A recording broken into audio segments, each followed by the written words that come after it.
Legend has it that back in ancient times, Greeks traveled along the Black Sea from Constantinople in search of new fertile lands. The voyage was long and exhausting. They battled against the elements and braced themselves for what seemed like inevitable death in dark, leaden waters. But one day, at dawn, a light breeze came along. The thick fog started clearing away.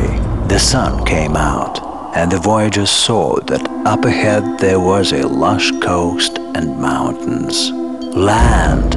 the lookout shouted, and the voyagers rejoiced.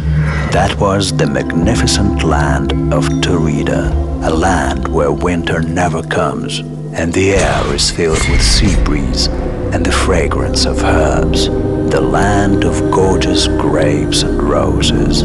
Life and joy came back to the weary voyagers. It was here, on this blessed land, that the Greeks established their settlement. Kherson, Chersonesus, the land as legendary as the myths of antiquity. Here, amidst the ruins of the ancient city, the roaring waves seem to echo the voices of generations long gone. The vast fields are strewn with white stones. Those are remains of the wall which used to separate once huge vineyards of Chersonites. Chersonesus is the cradle of Crimean wine industry. Here, right under the sky, high above the ground, there are caves. In the 8th century, during the period of aniconism, Orthodox Greek monks used to flee here and establish monasteries in rock caves. Monks used to make superb wines. In ancient cave towns, archaeologists found remnants of wines, wine pottery, and even traces of colored cream of tartar, some 200 to 300 years old. After Greeks and recluse monks of underground monasteries, the legend of Crimean wines was carried on by our contemporaries. In the 1960s, the local wine industry moved to the caves of Inkerman. It was found that here, at the depth of 30 meters, all the year round, the temperature stayed at 13 to 15 centigrade, and the moisture at 75 to 80%. All this adds up to ideal conditions for wine aging. Therefore, the underground monasteries turned into one of Europe's largest wine cellars. More than half a century ago, here near Sebastopol, the Inkerman Vintage Wine Factory was founded.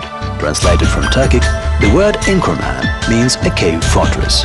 The labyrinths of the fortress, where wine is aged, are more than 5 kilometers long. A glass of wine from this underground kingdom of Dionysus makes a trip to Crimea worthwhile in any season. The grapevine is grown in golden valleys of the Alma, Belbek and Bulganok rivers. The grapes grown in this area make it possible to produce subtle and exquisite dry wines. The combination of terrain, climate and fertile composition of soils where vineyards grow make Inkerman wines similar to the best wines of the French province of Bordeaux. In 1990, the Paris-based International Organization of Wine and Wine recognized the Inkerman factory as one of the best wine producers in the world. The main distinguishing feature of Inkerman lies in the fact that the local vintage wines, which for several years age in underground limestone chambers, are made according to ancient technologies without the use of alcohol. These are natural dry wines which conform to European and Mediterranean tastes. These cellars are more than 100 years old. This is the holiest of the holies of the agrarian firm Tavria.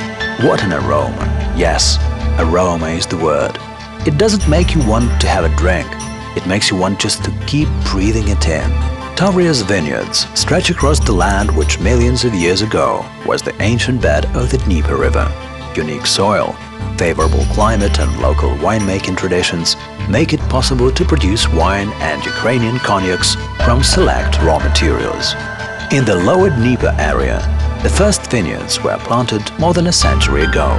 In the year 1900, on about 2,200 acres, nearly 9,830 tons of grapes were harvested.